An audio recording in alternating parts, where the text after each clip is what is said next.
How to manage app permissions to access microphone in iPhone 16e. So let's start the video. First of all, open settings. Go to the main page of your settings and scroll down, and here you can see the option privacy and security. Now click on privacy and security and then scroll down, and here you can see the option microphone. Now click on microphone and then click on app clips. If you can't find here any app, then go back and open an app who will spot a microphone.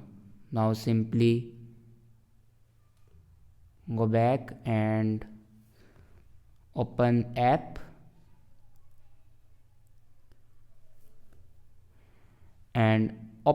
and here you can see the microphone access.